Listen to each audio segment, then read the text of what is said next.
Bonjour à toutes et à tous. Alors effectivement, par rapport à ce qu'on vient de voir, on va changer de perspective urbaine, on va dire, puisque la taille de la communauté de communes doit à peu près faire la taille du quartier dont on vient de parler. Changement de perspective, mais vous voyez que la localisation n'est pas la même et nous avons d'autres avantages qui peuvent être éventuellement aussi appréciables. Bien, donc Max se situe, vous l'avez vu, dans la région Nouvelle-Aquitaine, dans le sud de celle-ci, juste au-dessus de Bayonne, on va dire. C'est un territoire de 600 km² qui fait 60 000 habitants, grosso modo, et à peu près 300 000 l'été, en fonction de vos visites. Dans ce, dans ce territoire, l'idée c'était de prendre quelques initiatives publiques qu'on pouvait croiser justement avec des initiatives privées pour faire en sorte qu'il y ait une desserte, notamment en service, une desserte en service numérique qui soit comparable avec ce qu'on peut trouver justement dans des centres urbains. Nous étions dans la situation un petit peu particulière où, pris entre, d'une part, la métropole bordelaise et d'autre part, l'attractivité de la zone de Bayonne, il y avait un déficit pour nos entreprises et que peut-être que plus, quand on est à la frange de territoire qui se développe de cette façon-là, on risque, sans investissement, sans les investissements nécessaires, de pâtir encore plus vite que les autres d'un effet de déshérence parce qu'il y a des manques criants dans l'aménagement. Donc nous avons mis en place un réseau d'initiatives publiques qui a consisté, sous la forme d'une DSP, à desservir le territoire communautaire et singulièrement nos zones d'activité et nos structures publiques. Christophe pourra donner quelques détails s'il le souhaite.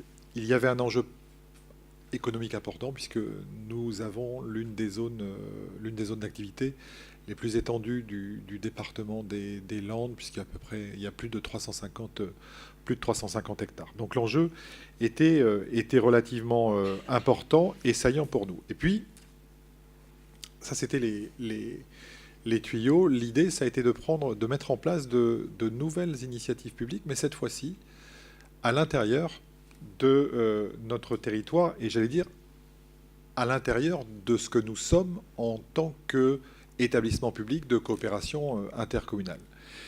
Et nous avons choisi le cadre de la société publique locale. Donc on a créé la société publique locale Digital Max, qui est composée donc de l'EPCI en tant que personnalité morale, de ces 23 communes et des satellites. Et la perspective, elle était à la fois simple et un peu ambitieuse à notre taille. C'était que nous soyons en situation de fournir du service à nos communes sur mesure, sur un modèle public-public, avec la création de cette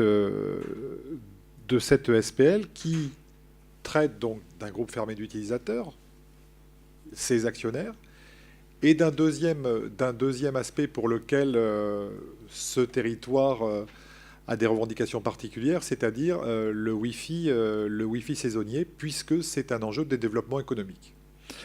Donc, en gros, la SPL a décollé. Peut-être que Christophe pourra donner quelques éléments.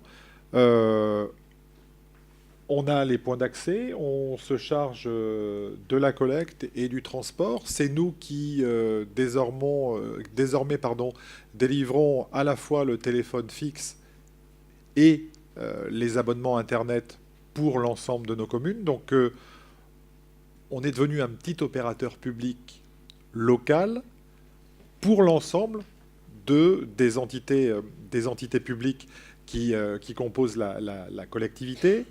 Et puis avec un autre enjeu, parce que l'autre spécificité du territoire, c'est que l'ensemble des écoles, l'ensemble des cycles 3 de nos écoles ont été dotés en tablettes numériques il y a maintenant 2-3 ans.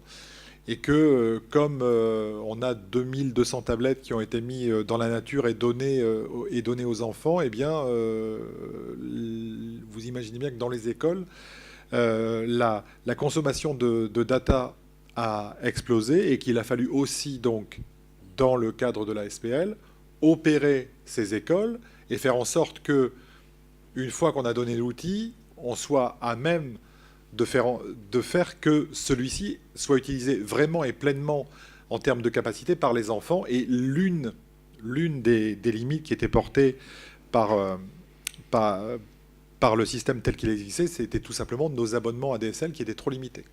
Donc du coup, on a repris la main sur cet ensemble et on devient, je vous le disais, un petit opérateur public localisé, avec bien entendu des objectifs, et peut-être Christophe, je peux te passer la parole là-dessus, aussi bien en termes d'Internet des objets et en termes de data center, c'est-à-dire qu'on agrège de plus en plus de compétences pour que cet opérateur public devienne, on essaye du moins, particulièrement performant sur toute la gamme des services qui peuvent être rendus, dont un en particulier, je vous l'ai dit tout à l'heure, le Wi-Fi saisonnier, parce que c'est un enjeu qui devient essentiel en termes de destination touristique et que, là encore, s'il n'y a pas de réponse, privée, eh bien pour qualifier en quelque sorte ce territoire par rapport aux autres qui sont tout aussi jolis en termes littoral, quoique j'en doute, mais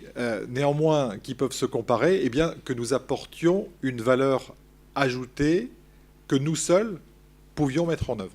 Tu veux peut-être donner des détails là-dessus ?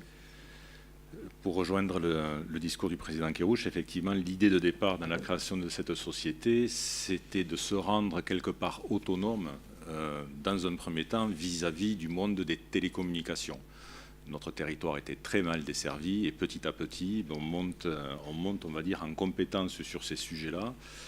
Et clairement, on se rend compte au fur et à mesure que nous déployons, que nous avançons dans la mise en œuvre des services, que c'est un enjeu crucial, quoi. Quand on veut rendre des objets intelligents connectés, quand on veut rendre ne serait-ce qu'un service d'accès à une commune, quand il faut ouvrir un port à une école parce qu'il y a quelque chose de spécifique à faire, la réponse, elle se trouve localement et on essaie clairement de designer cette société à l'échelle politique et socio-économique du territoire.